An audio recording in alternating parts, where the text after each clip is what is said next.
the Everything But Politics podcast. Welcome back to the 177th episode of the Everything But Politics podcast. Honored to be here with our good friend, Andy Farag. Thank you. Longtime member of Umphrey's McGee. And we're back here in Bloomington, Indiana. That's right. I know Bloomington means a lot to you. It does. Tell me, why Bloomington means so much to you? Well, I went to school here for a short time back in 98. I was down here for a year. My goal was to go to the music school, and I was taking classes down here. And then, at the time I was playing a few shows with Umphrey's, and they were up in South Bend, and I eventually just moved up to South Bend. But I really enjoyed my time here and met a lot of cool people, and it's good to be back. No doubt. When was the last time you think you guys performed in Bloomington? I know you've played a lot of shows here. Yeah. Well, I believe this is our 32nd show at the Bluebird, but we played more than that total in Bloomington. So yeah, it's been 32nd show at the Bluebird. Yeah, it's a lot. It's a lot of shows. Most people haven't played 32 shows in general. You played 32 in one venue. It's a lot of hours spent at the Bluebird. Yes, a lot of hours. I mean, we played when there was a restaurant next door where is now the Bluebird. Opie Taylor's, it was called. Okay, if anybody remembers that. Okay, it was just like a hamburger joint. But yeah, so it was even smaller then, like the Bluebird. Yeah, it was even smaller. So Andy, you're a touring musician in the band Umphrey McGee's. Yeah. How did that start? We started in South Bend. Basically, two guys. Well, four of the original members were Brendan, Joel, Ryan, and our original drummer Mike, who I went to high school with. Where'd you go to high school? Andrean. Okay. Yeah. And so, those four guys met up at Notre Dame. I was going to IU. Mike, my friend from high school, original drummer, would invite me up to South Bend to just jam out. And, I found myself going up there every weekend to play shows. From Bloomington? Yeah, I was driving up from Bloomington. That's kind of a far drive. Yeah, it was a 4-hour drive. And, back then I had a 6-disc CD changer in my car, and I was just, listen to music for 4 hours. And it's a kind of a brutal drive, a lot of stoplights. And if you're going up 31, those of you that know the 31, it's a lot of stoplights. But eventually I just ended up moving up to South Bend, and I ended up dropping out of college. I think I finished like 2.5 years of college, and then here we are 28 years later. What age did you drop out? So I was I believe I was around 19 or 20. And was that like perceived well by your family? Not really. My dad's a musician as well, and I've been around the music business my whole life. He's a concert promoter, and he sings in his own a cappella group. And I figured he would understand me wanting to pursue a music career as opposed to going to college and getting a degree. But he was not thrilled about it. But I told him, in a year or so, if it's not working out, I can just always go back to school. You were at IU, student at IU. Were you studying music? Yeah, I was taking a few classes. I hadn't declared a major.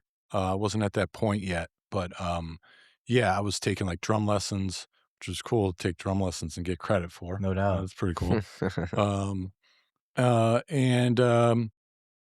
So I didn't get too deep into the music school here. I was very much a beginner back then. I started playing drums and percussion when I was like 16. So at that time, I'd only been playing for a couple of years, and I remember the classes. I was just learning music theory and all this, and how to read music. The classes the prerequisite classes that you have to take were moving so fast because most of the students already knew all the theory and everything. I just found they were moving very fast for me, and music theory at 8 in the morning. It was like, but I enjoyed it. Again, met a lot of cool people, a lot of cool musicians. And, there's always a lot of jams going on at people's houses and stuff. I was exposed to a lot of great musicians at that time. So then you moved to South Bend. What was the journey like from there on? What was your age, by the way? At this point, when I moved to South Bend, I was around 20, I believe. You're in the midst 19. of college. Okay. Yeah. And so I transferred from here to IUSB, South Bend.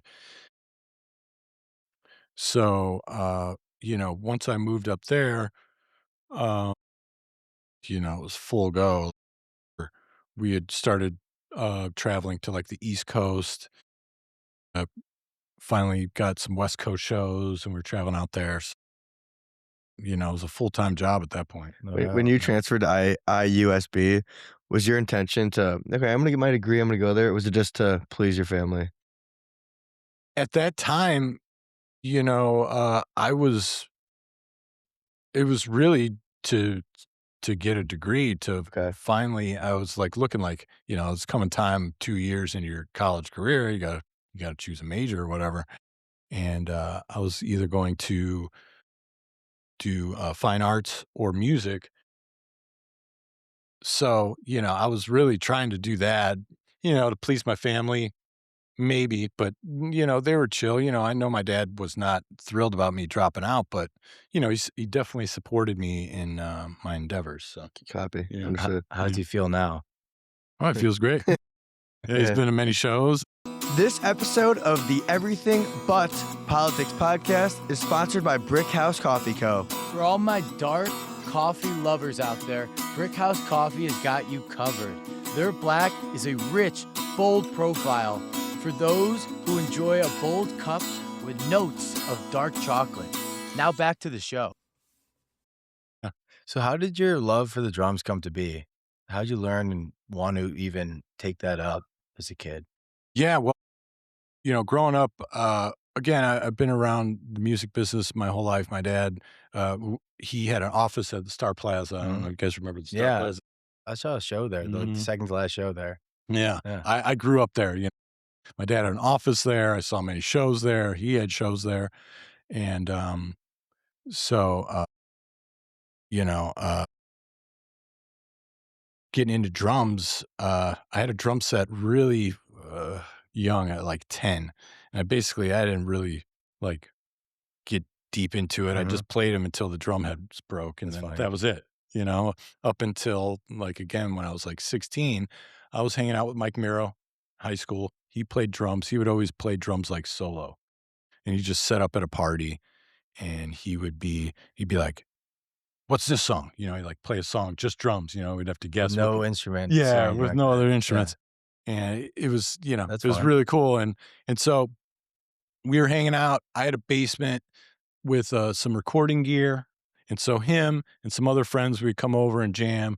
And I just thought, at the time I was listening to a lot of Beastie Boys, and they had a lot of instrumental albums, a lot of instrumental music, as well as like Santana I was listening to a lot. And percussion just kind of interested me. And I thought, well, Mike plays drums. I could, start playing percussion. And that's how it took off. How would you describe the percussion side of drumming? Like, what are the percussion instruments that make up percussion in your mind? Well, for me, they call it auxiliary percussionist or, just percussionist. Percussionist can mean a lot of different things, right? Yeah. You're an orchestral percussionist, or, percussionist, you're a drummer, you do this, you do that. It's very It's very open-ended. Very open-ended, yes. Instruments can be included in that. For me, my setup, congas, timbales. I also have a lot of drum set toms, a big floor tom that I beat on, tons of shakers and cowbells and really anything. And it's a very cool thing for me to have so many things to play toys, and yeah. just have a lot of imagination Yeah. and kind of figure things out. Like when we're doing improv, it's really, you know, it's fun to just kind of step back, lay out, you know. I've become very comfortable in laying out, you know, for all you musicians out there. It's okay to lay out, Yeah. you know. When in doubt, lay out, as they say. Uh, but you know, and for me that's a lot, you know, because it's good to just lay out, kind of think of what's going on, listen to what this person's doing, and you know, try and be tasteful Yep. and musical, you know. How would you describe the layout definition? You say layout there. How would you describe that? What do you mean? Like he wants to know like what it means when you say for the musicians out there to Oh, to lay out. Yeah, just stop playing. Yeah. It's like Just sit back and see what the band's doing. just stop playing. It's Yeah. just, you know, it's Yeah. okay. Like You don't have to play every second kind of thing. no, you don't have to play, especially for my instrument, you know. Uh-huh. Maybe bass, yeah, you're playing most of the time. Drums, yeah. But anybody really has the option to just stop playing, especially when we're doing improv, you know. Yeah. It's always good to Let it just breathe. kind of, yeah, let it breathe, let a couple people start something. And sometimes I start something Mhm. or, you know, and How many people are in the band right now? 6. Has it always been 6 people? It started with 4. Okay. Then I joined about 6 months after the first Umphrey's gig. Okay. And then we added Jake in like 2000. Okay. Jake, the guitarist, lead guitarist. And so it's been 6 people ever since then. The same 6?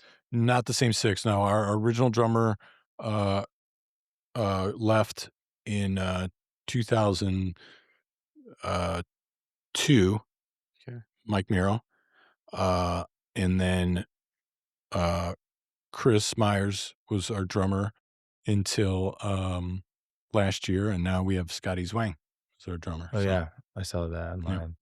So for the most part, you've had the same crew for 20 years. Yeah. For the most part, Yep. yeah. So That's impressive. It's Yeah. Really impressive. lead guitar, Mm-hmm. rhythm guitar, bass, keyboard, piano, organ kind of stuff, and then percussion and drums. Yep. So would you consider that like your classic jam band setup? It's definitely, you know, it's basically, we have the same setup essentially as Widespread Panic, right? Mhm. They have keyboardists, 2 guitars, and a bass player. Same as like And the percussion. Grateful Dead or Dead and Company or the Grateful Dead, Yep. right? Yeah, definitely, it's definitely a jam band-esque kind of lineup for sure. For those who are listening that might not know what a jam band Mm-hmm. specifically is, how would you describe that? What a jam band is? For us, what, you know, I think maybe sometimes the word jam band, generally people think of, I don't know, just a bunch of guys up there, guys or women up there, just noodling around, Mhm. just kind of, you know, messing around and not really kind of listening. But you know, if you listen to a lot of jam bands now, and we try and do this too, is we try and like kind of write songs on the fly. When we're up there, you know, really. Instrumentally or Yes. vocally Mhm. too? Well, sometimes vocally as well. Brendan will sometimes we'll get a good riff going and repeat it, and we'll come up with you know, we have talkback mics. Oh, So they have in-ear monitors and you yeah, can we have talk to in-ear 'em? monitors. Yep, and so we have a few talkback mics on stage that only we can hear. And you know, some people will say, you know, this key or this riff or something, and That's cool. we'll just try and make something up on the fly. I was trying to explain it to Merrick last night, I think, what a jam band is. My definition was like, picture like a band like the Grateful Dead, just for example. Mhm. Let's say they have a song on their studio record Mhm. that's maybe like 4.5 minutes long. Mhm. When they play live, they'll maybe Yeah. make it 14 Yep, minutes yep, and fill in that space with whatever they're feeling at that moment. yeah. Improv typically. Yeah, like a lot of our studio albums are very succinct, very short. We don't do a lot of like jamming on our studio albums. Mhm. But yeah, you're right. We'll take that same song that's only 4 or 5 minutes and make it 10, 15. You know, we'll just basically insert a section where it makes sense to do improv. So going back to your 16, 17-year-old self that's just getting into percussion and music, really, what was your creative outlet prior to that? Before that, I was really into art, and I was looking to actually major in fine arts, which they also have a good program here at IU. Really, I was looking to get into be a cartoonist. Yeah, Cool. so I was really heavily involved in that. And I remember just I don't know, I just it was just like kind of a natural kind of thing where, like I said, I was hanging out with all my friends in high school, and Mike Merrill was always there playing drums, and music had always been around in my life, and so it's just like a natural thing where I just kind of shifted over to the music thing. Once you fell in love with music, did you totally forget about the cartoonist side of things? Um, a Always little kinda bit. Yeah, I always try and stay. I've gotten into like oil painting and things like that. But yeah, I feel like I should definitely do more of that because it's a good outlet to have, and you know, uh, but I enjoy this much more. I think. Yeah. Yeah, Outside of music, you and the band members, do you guys have any other shared interests you guys do when you're on the road? I know you guys are on the road a lot. yeah. I mean, sports. We go to games. We play golf. There's me and Ryan and Joel. Uh, we play golf regularly, and so we'll play golf. We do a lot of cool things, especially when it's like When it's summertime. warm out. Yeah. Winter tour, a lot of hanging out on the bus. How Yeah. many, tours would you say you guys have done in your Oh career? man, you asked me earlier, like when did the tour start? And, I'll jokingly say in '98. That's when the That's tour funny. started because we It's just just feels one. like we've been on tour for And at what point did 28 you years. guys upgrade and have like a full-on touring bus? And Mhm. it was like, wow, this is much bigger than we ever could have imagined. Yeah, that was we got on a tour bus around 2003, 2004. We were like dabbling, and we rented a couple really bad buses. One had like exhaust coming in, we were like huffing exhaust while we're sleeping and stuff. Yeah. But our first like real tour bus, I think was like '05. And so yeah, that's how we've been traveling ever since. Let's take a step back. So Mhm. those early days of Umphrey and McGee's and like the grind, Mhm. right? When you guys were doing probably a lot of covers at the beginning, correct? Mhm. At bars, Yep. things of that nature. What was the first year like in terms of establishing yourself as a band and then beginning to see some progress and Mhm. growth? Yeah. So this was like, we moved to Chicago in 2000 because, um, we it was obvious that we weren't going to grow our fan base by just being in South Bend, and Mhm. we needed to be in Chicago and build a fan base there, So we all moved there. We're in Chicago. Where? Yeah. We're in Lakeview. Did Yeah. you guys Yeah. share a house? Yeah. We all lived in this house, and we had a basement where we could rehearse and Cool. And the band was the only job for everyone. yeah. Yep. We were playing a lot of shows. We moved to Chicago in 2000, and then we did like our first real like East Coast run. We went out west, um, and we started seeing the crowds getting bigger and bigger. And then '02 was the first Bonnaroo, and we played the first Bonnaroo, and our crowd was like it was like 10,000 people, right? Wow. And so before that, our biggest crowd was 400, 500 people. And You had a booking agent at the time? yeah, we had a booking agent, and so uh, Bonnaroo was a big exposure, and I think that was a big turning point after that. in terms of our fan base growing. So No doubt. And was Facebook a thing then? Or any social like, any media. social- MySpace was. Yeah. Yeah. Did you guys promote using that? Yeah. We would use MySpace, and I mean, even before that, I was telling the guys this morning, like I remember bringing Dave Kubiak a promo pack. That's It was like a funny. folder with a CD Mhm. and pictures and a bio printed out. How long has he been at the Bluebird for? Dave? Yeah. Oh, I'm not sure. Even before we started playing there. At least 3 decades. Remind me again, what was the year you guys, like, really started the band? So first show was 98. So you guys were doing CDs then, right? All CDs? There are a lot of tapes. Tapes. Still tapes.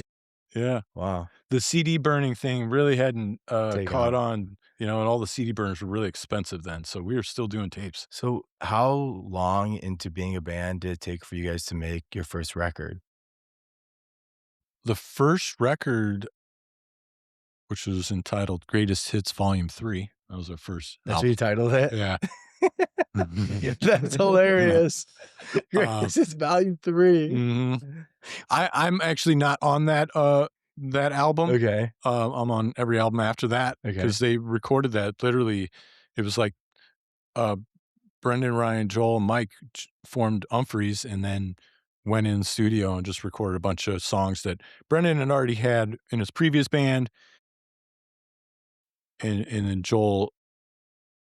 So Brendan and Ryan were in one band. Uh-huh. Joel and Mike were in another band. They quit those bands and then Joined joined forces. Umphrey's. So Yeah. yeah.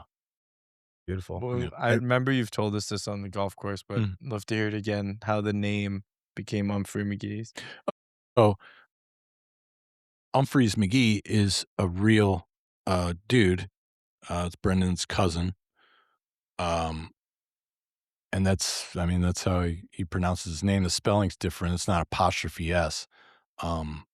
But I forget where he lives, but he's a real guy. You met him? Uh-huh. That's Yeah, great. yeah. You just chose some.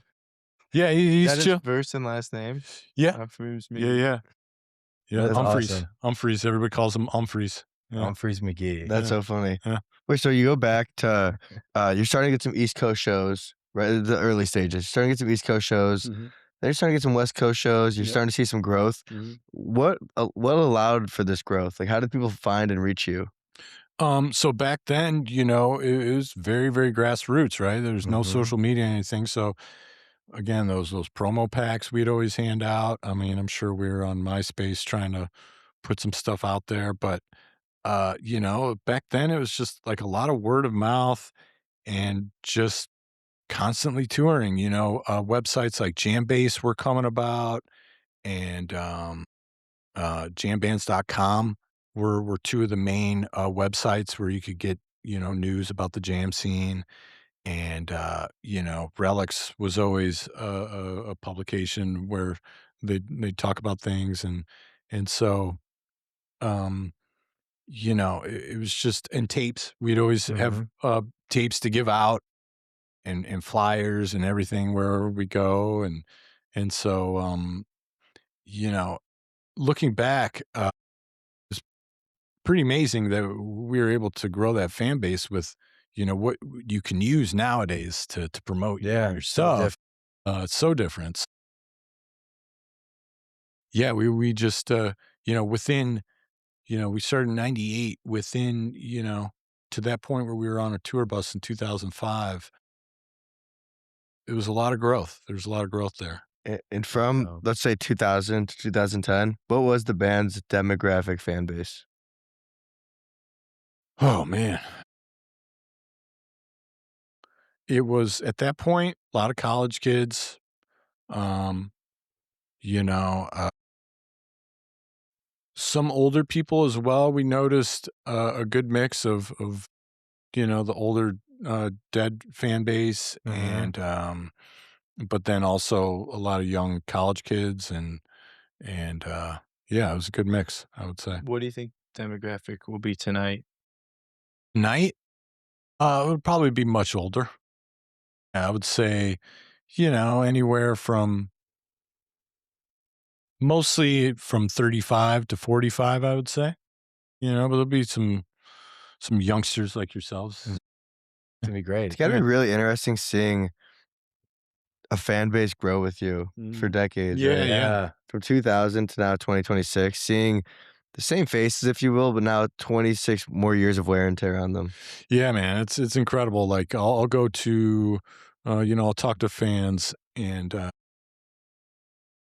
they'll tell me, "Oh man, I remember seeing you back in 2003 or 2002." And I'm like, "Man, that was a long time ago, and you're still seeing us. It's really amazing." Crazy. Now- It's so cool. Now, how's your memory when they say, I was at the 2003 show in Nashville at the Yeah. blank? Be like, oh yeah, I remember that. Or they all kind of blur together. Yeah, some of them I remember if they can be specific about certain things that happen, but most of the time I do not remember. yeah. No. That was the one that flashed you in the bag. Yeah. I'd probably remember that. Yeah. That's so funny. That's great. Mm.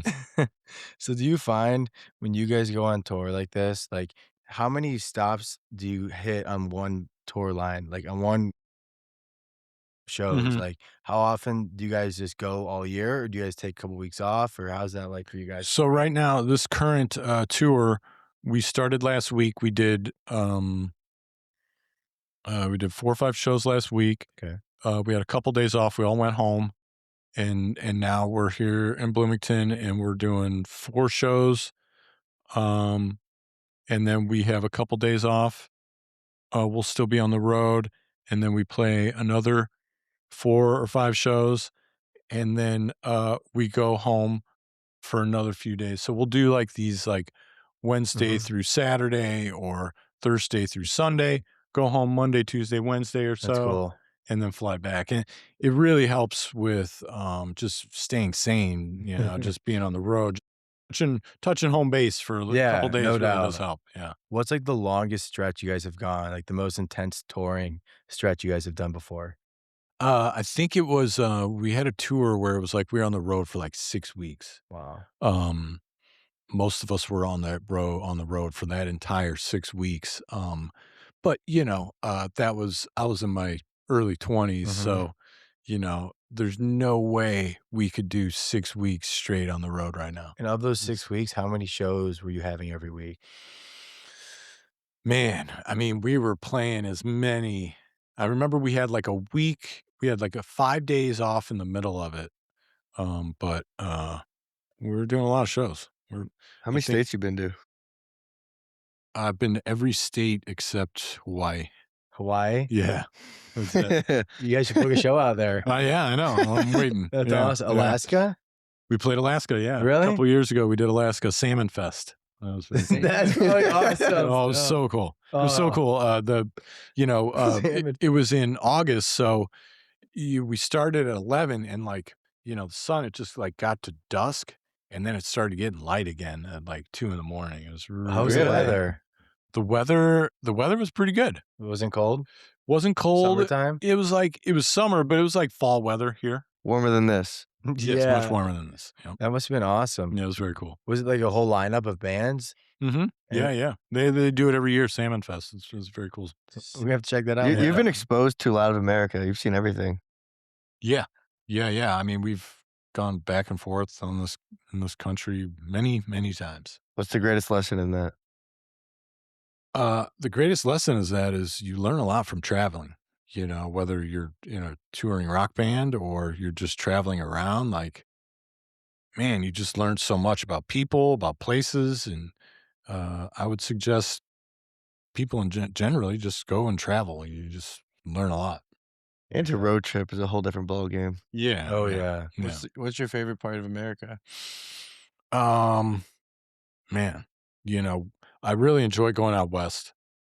Just growing up Midwest, not having mountains or anything like that. It's nice to go out west and the West Coast. Yeah, I've been to Bandon Dunes a bunch of times. That's one of my favorite places out there. So, yeah, No doubt. Have you guys ever gone on an international tour? yeah.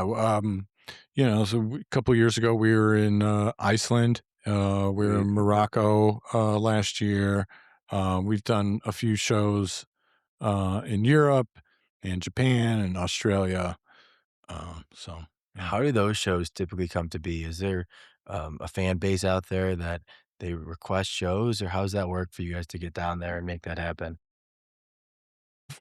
Our European tour we did in like '07 or '08. Hmm. We just worked with a booking agency, I think, out there, and promoters and stuff that got us shows. Our booking agency just kind of, things come up like Salmon Fest, or we work with these promoters that put on the thing in Iceland and Morocco. Hmm. Um, and we just try and what we try and do with those things is like kind of come up with a place that's cool for our fans to go and check out as Yeah, well. like a destination. Yeah. And so, they're great places for us to go check out as well. And so, we're looking to keep doing that. So What's Iceland like? Iceland's great. Yeah. Iceland, I mean, there's so much to see in terms of the glaciers.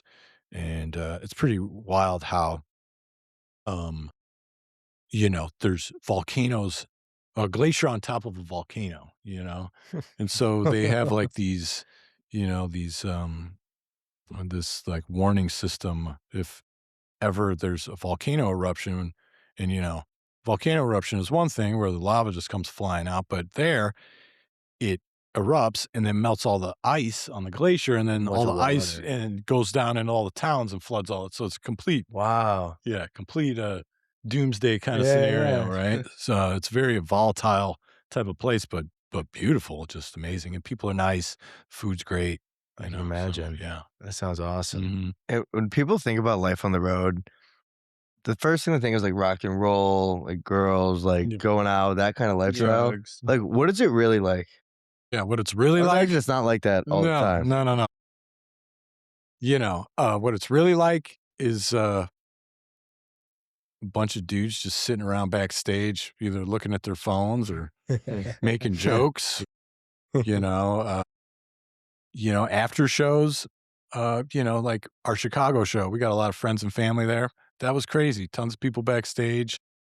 DJ Eli. We're gonna talk Yep. about Yeah, we DJ gotta talk Eli. about Cousin Eli. Cousin Eli.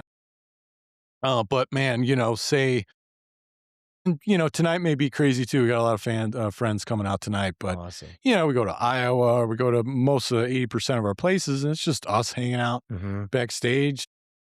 We're at the age now, like literally just go back to the bus and Take go a to nap. bed. Yeah. What time will you guys leave for Ohio? Will you leave tonight or will you leave Yeah. tomorrow? Yeah. We'll probably leave in the middle of the night. Our driver has to get some rest and he has to sleep a certain amount of hours, and then Mhm. he'll drive through the night. But you can't just like hang at Kilroy's all night. I can hang there until I'll have to look at my tour book, but I'm pretty sure Cincinnati's not a far drive, so we'll be here till like 3. So, Okay, so, so that- I probably could.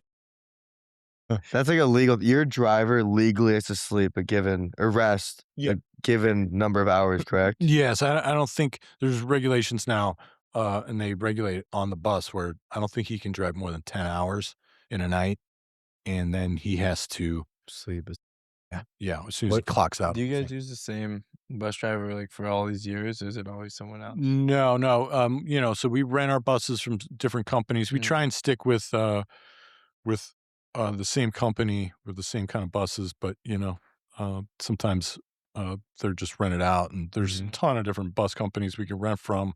We actually have a great bus now, and with a guy who we think is a really great driver, a really good dude. That's so good. yeah.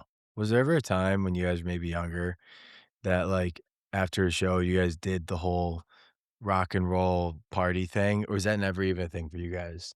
Oh yeah, I mean in our 20s, especially here in Bloomington, man. I just remember so many nights playing the Bluebird and just going to a house party. Like, Mhm. where's the house party? Like, we did that a lot, like Cool. someone's having a house party, let's go. Mhm. Uh, now that I'm doing this DJ thing, I'm kind of getting back into that. and Yeah. doing double time after the show. So Well, let's talk about that. Yeah. So you're doing your DJing under the name Cousin Eli, correct? that's right. Yep. Tell us how that came to be. So go way, way, way back before I even started playing drums. My first kind of introduction into doing something musical was I had 2 turntables and a mixer. This was like 93, right? Listened to a lot of hip hop. Early 90s hip hop was great. It's like a golden era of hip hop, I think. Um, so I messed around a little bit there. I ended up selling all that stuff to buy congas and start playing drums. I just really got into it at that point. So I just put it away for years and years, never really dabbled too much back into it. And I don't know. It just seemed like the right thing to do. And I bought a little DJ controller and I started messing around. And this was like this past summer. And so I was just really watching a lot of videos and tutorials and stuff, and had my first gig after a Salt Shed show in January, and I just had another one in Boulder, and so yeah, it's been going good. Yeah, Yeah. Is the plan to do like after parties after Umphrey's McGee's? Yeah. I mean, it's kind of easy. It's kind of easy to do, because I have my equipment. Our fans are always wanting to do something after the show. There you go. So, yeah, it's really fun. It's a lot of great fun. idea to Mhm. line it up. Like the band plays, and then the the the people in the audience are still on that high. You Yeah. come out with the board, you play like all the Yep. hits for them, some Yep. hip hop, whatever. they feel. Yeah, totally. Like, recognizable songs, Yeah. you know. I haven't seen on your Instagram. You're doing like a lot of these collaboration with the 2 different songs you'll blend Mhm. together. That's a cool concept. Yeah. That's kind of really also what kind of spawned it as well. I just was messing around, and I was always interested in like, where did the sample come from? Mhm. It's Uh, cool because people don't realize that. A Yeah. lot of hip hop music, especially, Right. takes from like old R&B. Yeah. Oh, yeah.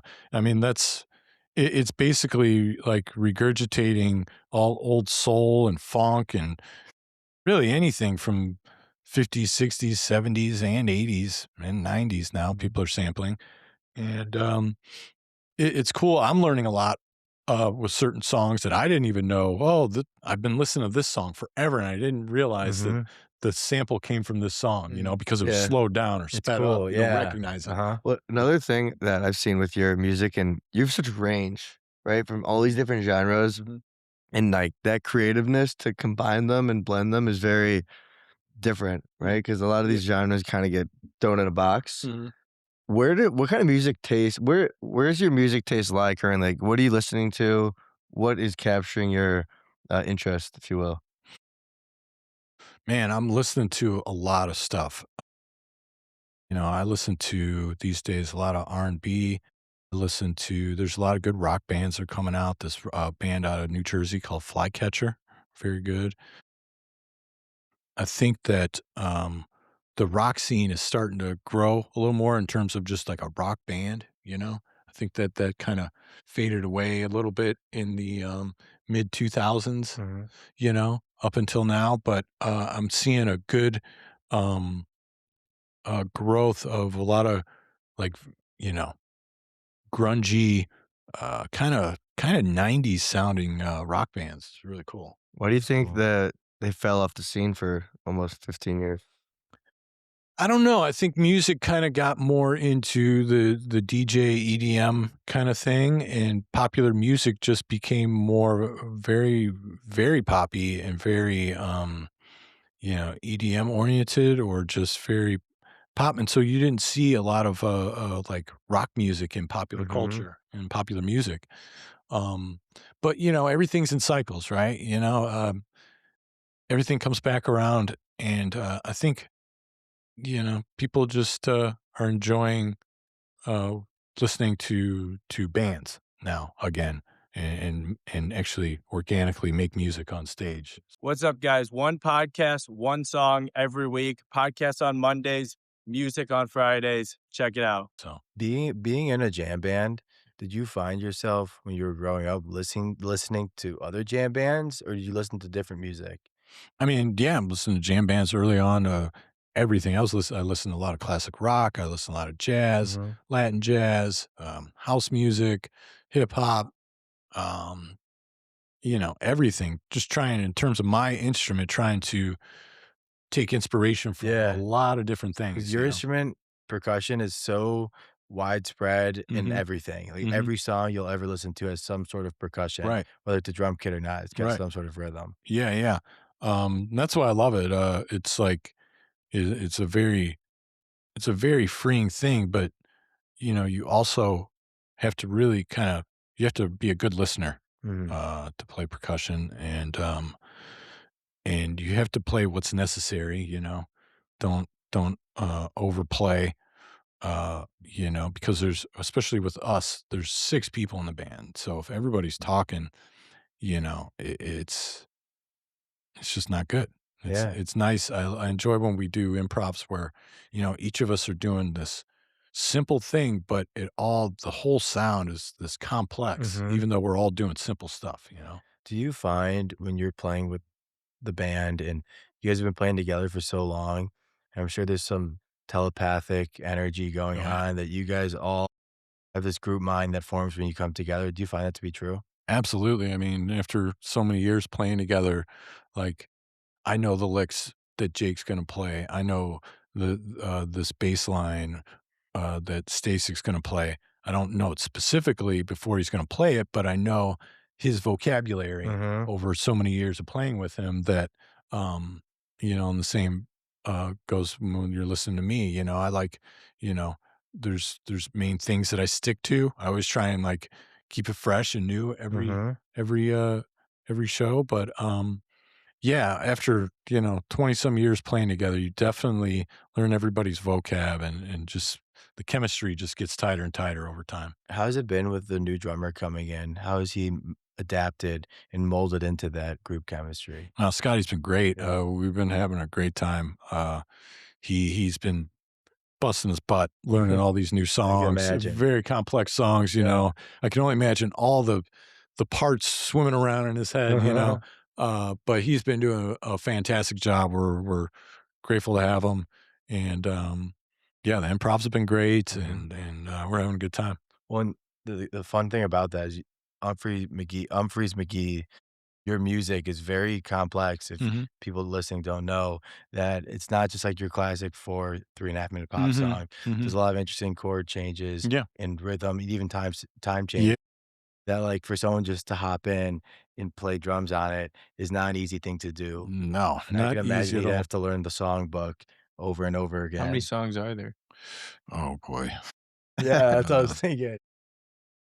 man! If Joel or Brendan were here, they'd probably know. I mean, pretty sure there's over like 300 some originals. I mean, our cover list is pages long, and I mean, it's not like we could just sit down and play any one of those covers. We'd have to practice them. But I mean, over the course of 28 years, I mean, our cover list is Like 1,000. yeah, maybe not that much, but it's a lot. How do you determine the set list then?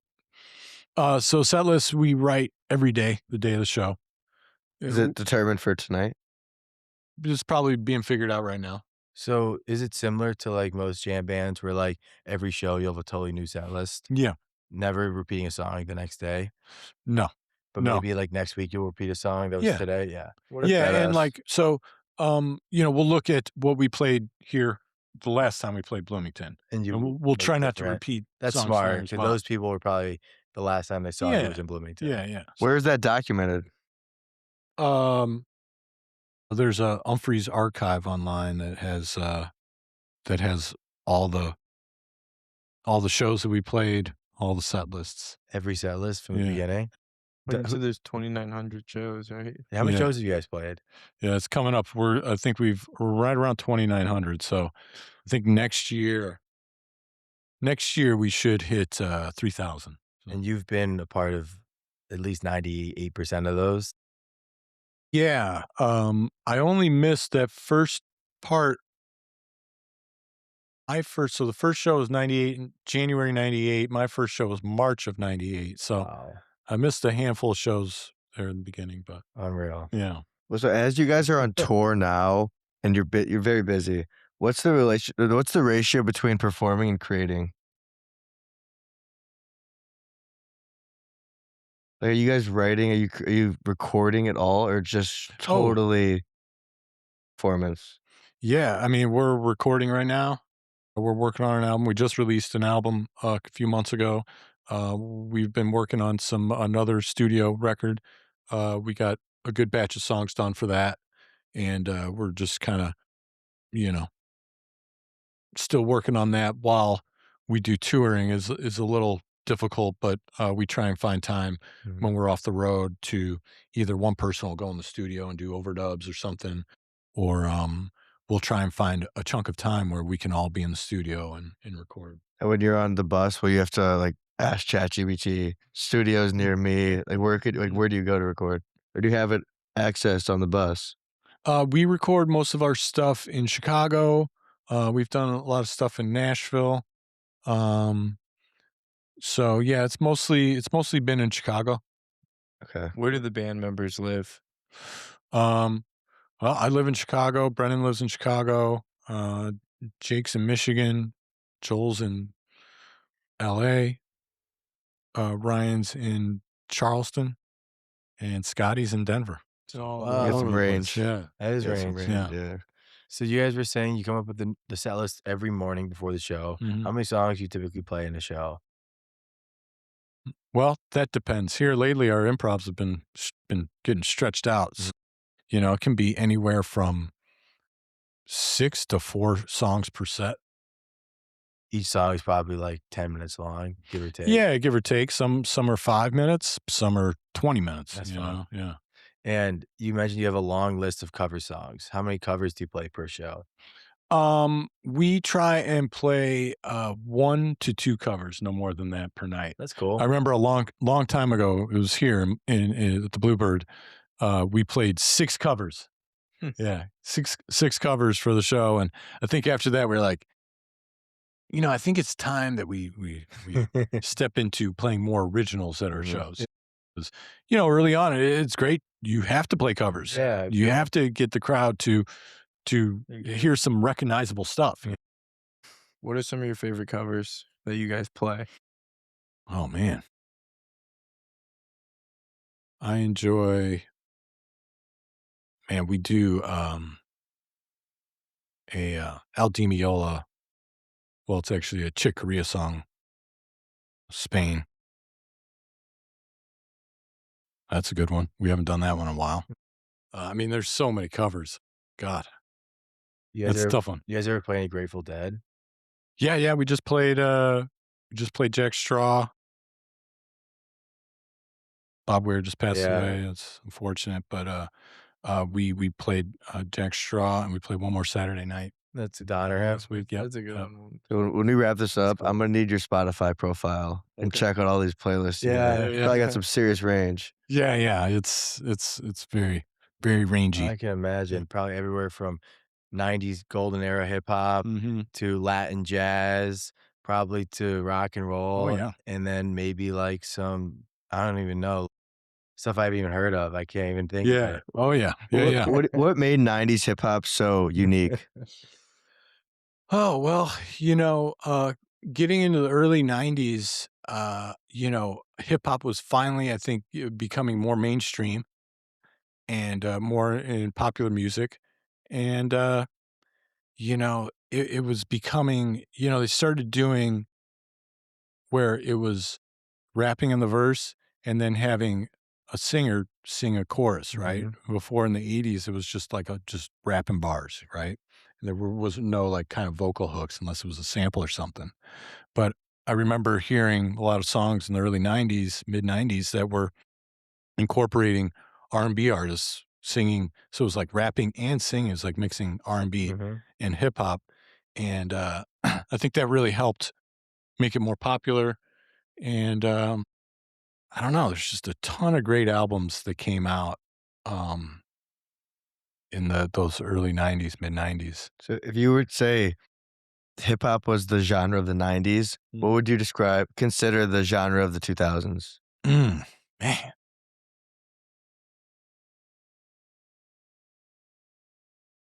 Man, that's tough. I mean, this country's pretty popular right now. I mean, last few years, the amount of artists crossing over, doing country albums, Beyonce and Post Malone. Post Malone.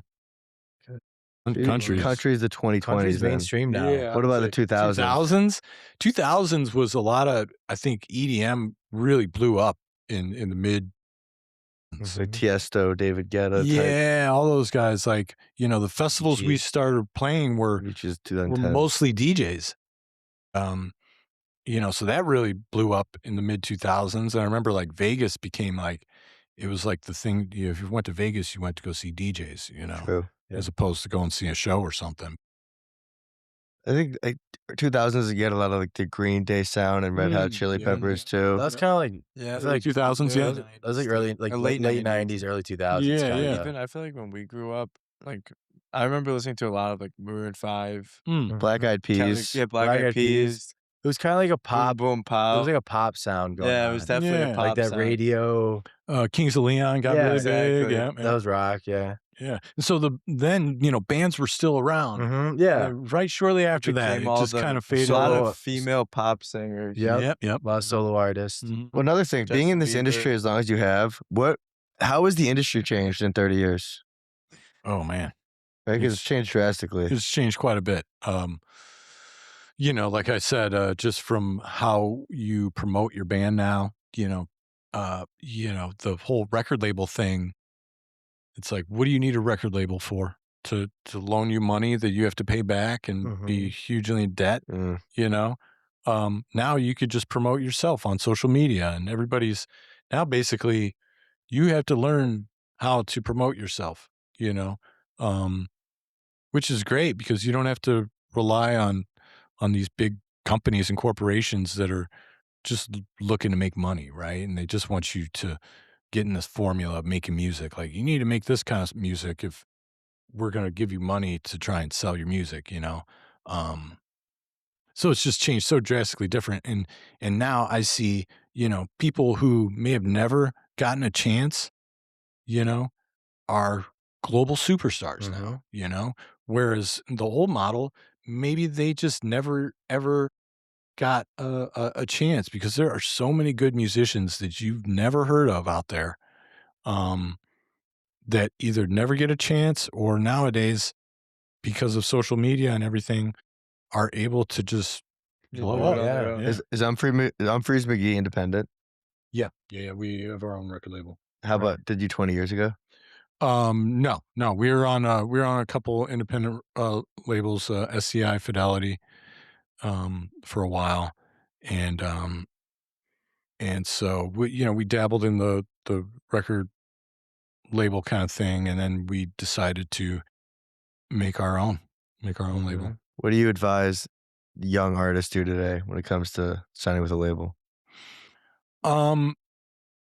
I would say in terms of signing with a label, it's all dependent on your certain situation, but it's just not necessary, I don't think. I think, obviously for the big pop stars and stuff, and there's a lot of great independent labels out there. I don't want to knock the small independent labels. There's a lot of good ones out there that treat their artists very well.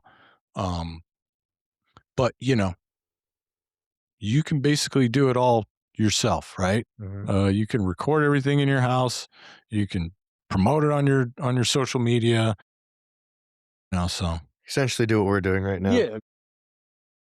Yep. I mean, now more than ever, you can just record music in your basement at a studio grade level too, because the equipment now is so Yeah. advanced that like you can go DI and get great sounds, and you really don't need to do it the way it's been done for so many years. No, it's changed so much, and it's freeing for your for making music and being inspired to. You don't have to worry about a record label hanging over your head. You don't have to get approval. Yeah. Say we want to change this. Yeah, change right. You that. just do what you want and what feels good. It's kind of crazy. Even if you go back even further to a time when, let's just say, there was vinyl, you couldn't even release music if you didn't have forget about a studio. If you didn't have access to even print and make vinyl, and on top of that, you need to distribute those vinyls. So Right.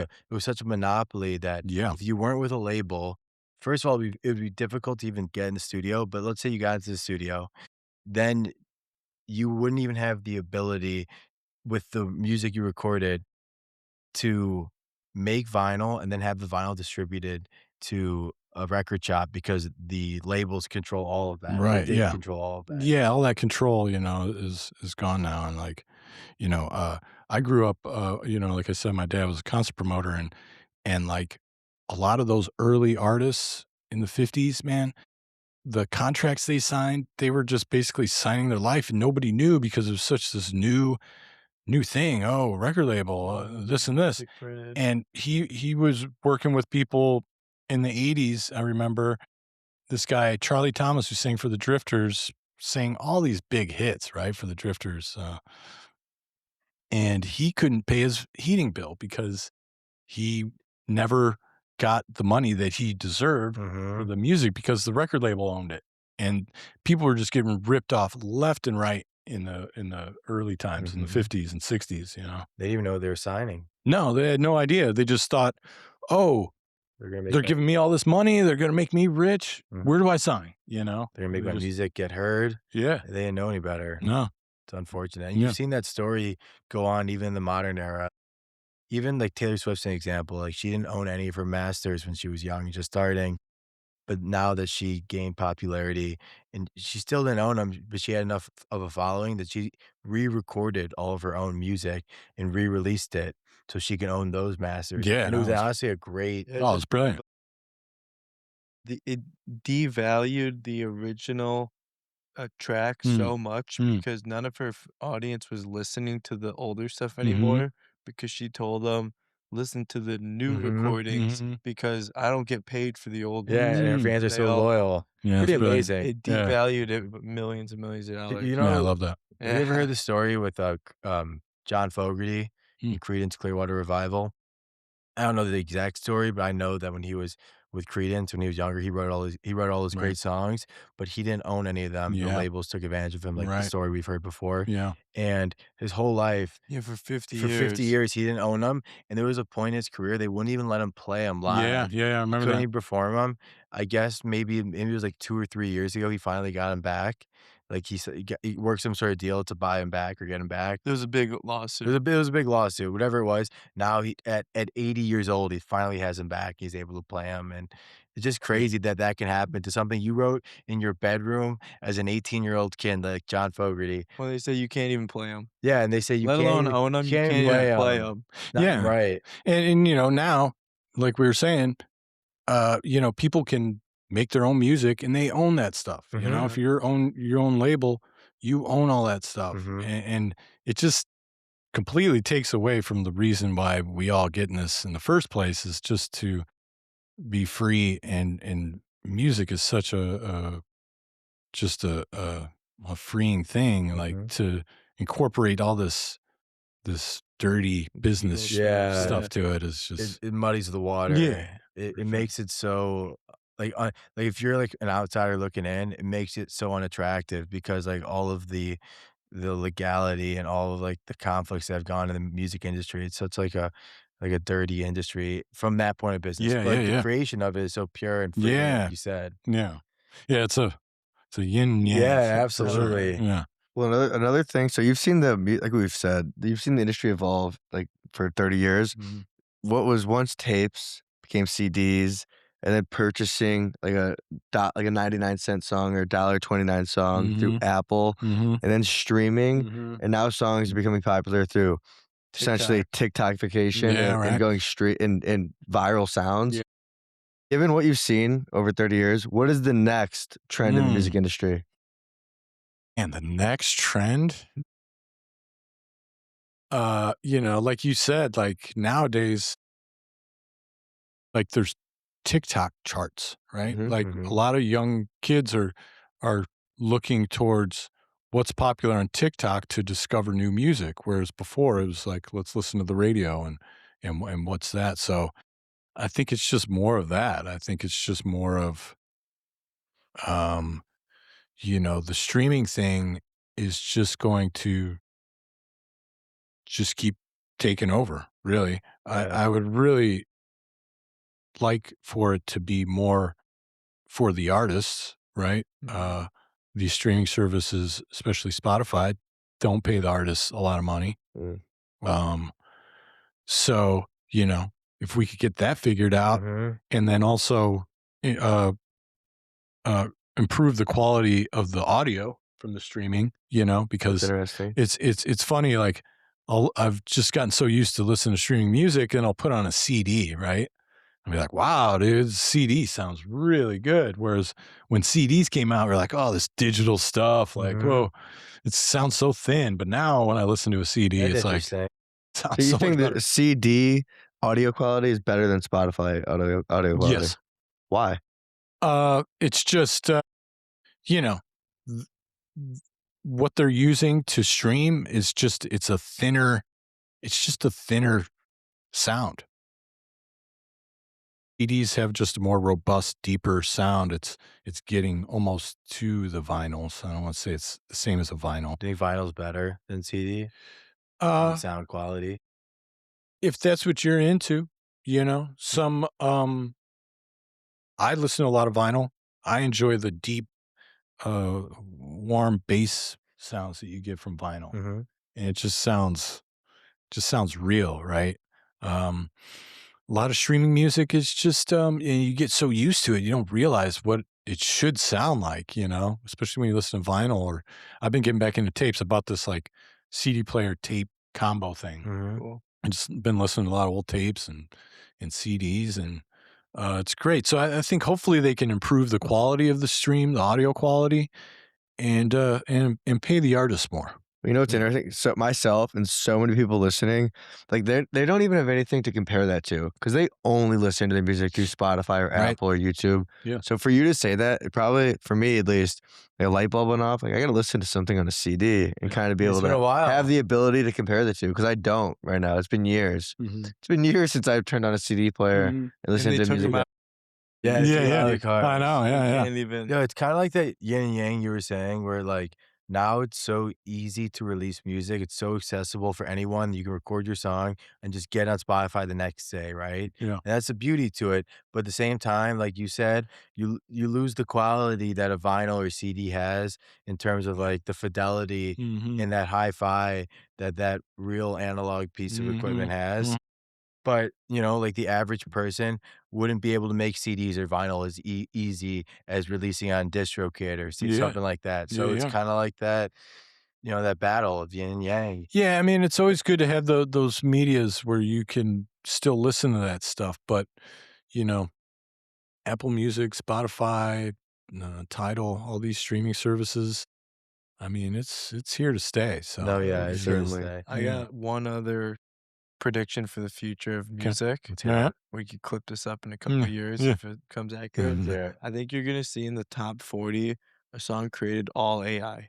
Oh, It's yeah. not even gonna be anyone playing it. Like our uncle just sent us these two songs that Yeah. their buddies were messing around with AI. Yeah. You would have no They're idea good. Oh, it yeah. was AI. I know, Funny you yeah. say that. You would have no clue. That's already kind of happening. I saw a band on Instagram.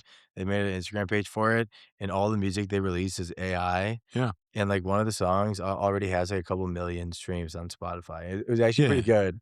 Yeah, my it's pretty wild. Like those full songs made from AI or something else. But artists are using AI to help them in the studio. I get it. Yeah. And AI, everybody dogs on AI, and it's a new thing, right? It's this new thing that it's a tool for me.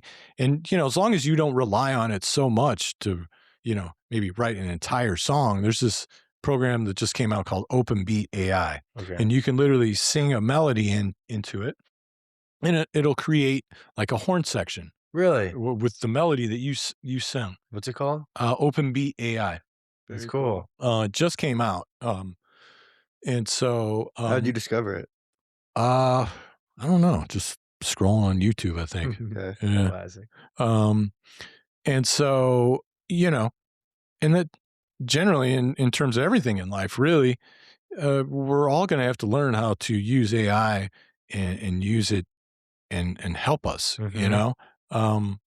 of course, if you abuse anything, it's too much of something if you abuse it, right? But if you're able to harness AI and use it and still be creative and stuff, I don't see any problems with it. It's like it's designed to better our lives. Yes. It's not designed to hurt us. And I've been telling Evan and Merrick, like, I'll use AI sometimes telling me, like, maybe, like, write an email or something, right? And AI is only as good as the person using it. Meaning, Yes. like, it's only gonna give you something that's good as what you're putting in. Right. You have to give it a good starting point to get to just it kinda, like, polishes up what you already give it. Yeah.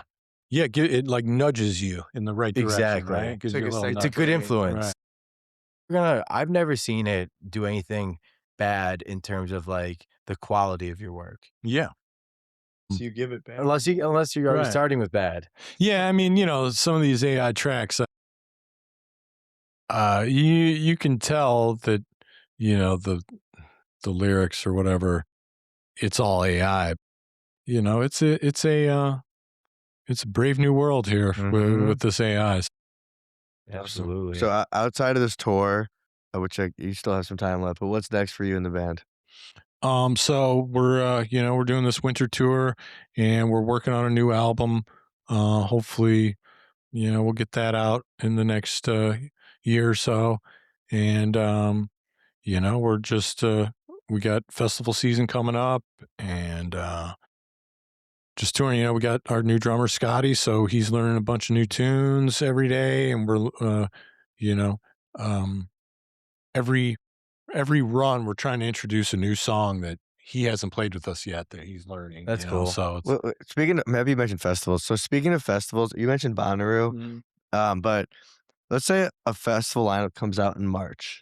When let's say Lollapalooza, because I know that comes out in March. When does Lollapalooza reach out to Umphrey McGee's to perform at the festival? So festival offers usually come in like now or a few months ago. For a June or July festival. Yeah. It's like anywhere from November to like right now. And who will a Lollapalooza contact to book you guys? Our booking agent. Okay. Yeah. Speaking of festivals, you guys have done a lot of festivals in the past, and I know with a lot of these jam bands playing festivals, you guys do like a lot of sit-ins where like maybe like let's say a band like let's just use like Dead and Company, for example, is on the lineup with you, that like Bobby or someone would sit in with you guys or you would sit in with them. Who are some like musical legends or musical people you've looked up to that you've had the honor to share the stage with at some festivals? Oh man. I mean, just in general, not just festivals. I mean, Joshua Redman, we've done a lot of shows with. He's an amazing jazz saxophonist, one of the best. He's amazing. We've done a couple of shows with Huey Lewis. That's cool. Played all his hits. That was a lot of fun. We've had so many people sit in with. Bob Weir sat in with us. Phil Lesh sat in with us a long, long time ago in like 2004, Great American Music Hall, which was really cool. Man, so many sit-ins. So many. Imagine. Yeah. You ever find yourself getting called in, even if like your band's not performing? Like, have you ever performed with another group before? Yeah.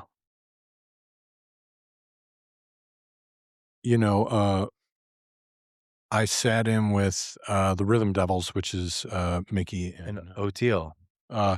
Is O'Teal in that? Oh, or it said Mickey and Jay Lane or Bill. Mickey and Bill, definitely. And I forget the other guys that were in there, but sat in with them.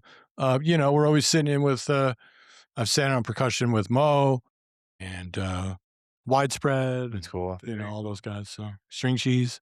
I'm sure you've seen like being a band that started in the late 90s, there's a lot of bands you've kind of grown with, right? Who are some of those bands that like at the same time you were rising like the jam band scene that they were also crossing paths with you often? Yeah, so the jam band scene in like late 90s, it was mostly like Fish and String Cheese were very well established at that point, and Mo and Widespread. So then us and the Disco Biscuits, Sound Tribe, Sector 9. I remember just the scene really flourishing. Yeah. The early 2000s, just really a lot of bands like us were coming up at that point. It really, really grew into something much larger. And Bonnaroo really helped with that as well, because the first Bonnaroo was the first time that all those bands were playing at the same festival. Like before, it'd never been like a festival where Widespread and I believe it was Trey Anastasio Band and Phil Lesh and Friends were all playing at the same festival, right? Yeah. It was like a mega jam band festival. It's much different now. It's not very much a jam band festival now, but yeah. Do you guys find yourself doing a lot of jam band festivals? Yeah. What's your favorite festival to perform at? Oh man, most favorite festival. Man, there's been so many. I mean, Bonnaroo's a good one. We used to do this one. God, what was the one on out shores of Alabama? What the name? What are you talking about? I forget the name of that one.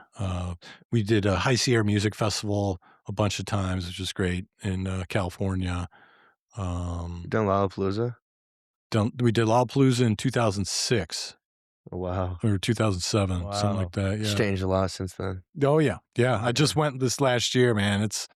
It's crazy how long now that Lollapalooza has just been in Chicago. Like I went to Lollapalooza in '94 when it was a traveling festival. Who was Jane's Addiction? What's the guy's name? The main guy. Perry Farrell. Yeah. What's your favorite venue you've played? Not festival, just favorite venue. Oh, that's Red Rocks. Yeah. Oh, badass. That place is special. Yeah, very special. I've been there one time, and just like standing, we went all the way to the very, because you can just walk it. It's not assigned seats, right? Yeah. Walk all the way to the top, that huge rock on the left if you're looking at the stage. Yeah. What's it like from the stage up? Oh man, it's like a dream. Yeah. It's like a painting. It looks like a painting, especially like at like dusk, when it's like dusk, playing. I'm just like, is this real? Like, They light it up nicely too. Oh yeah, it's great. It's my favorite place for sure. And if you're standing at the absolutely. back, like at the very end of the stands, and you look out of the stage, you look over the stage and you see the city behind you and the moon. And it's so cool. Who'd you see there? We saw Big Head Todd and the Monsters. Cool. Yeah, over 4th of July? No, it was like, Oh, that's Blues Traveler, the place. yeah, we saw him like 2018. No, maybe like 2020, actually, me and my dad. Cool. Yeah, it was cool. Yeah. I remember Band on the Run, I remember. Paul McCartney. Nice. It was a cool cover. Yeah. Badass. Yeah, You used a word that I gotta start using more. Dusk. Dusk. Yeah. Yeah, I like that. Sunset. Yeah. Or like Dawn. I like dusk. Dawn and dusk. Yeah. Underrated. Yeah, no doubt. Awesome. Well, listen, appreciate you joining us. Yeah, thanks for having me, It guys. was I a really big ass time. Yeah. Got Buffalo's on deck. That's right. Let's go. Yeah, Buffalo great Louis, show, baby. The Bird. Yep. So, I've never seen you perform. None of us have. Yeah, none of us Oh, have. really? We're I'm excited. fired up. so it should be fun. Nice. And for those listening want to keep up with you, the band, what's the best way to go about that? We're at umphreys.com, and we're on Instagram and TikTok and all that. We got tons of music on Spotify and iTunes, and tons of videos on YouTube. And for anyone who wants to keep up with Cousin Eli, Cousin Eli, I don't have a Cousin Eli Instagram right now. I'm just Andy Farag Percussion. okay? And just posting videos and Beautiful. still doing gigs. So Love Awesome. it. Andy, thanks, brother. thanks for having me. Appreciate you guys. Yeah, it was awesome. Thanks for sitting down with us, man. Yeah. All the best. Good times. All right. See you next week. Peace. Rock and roll.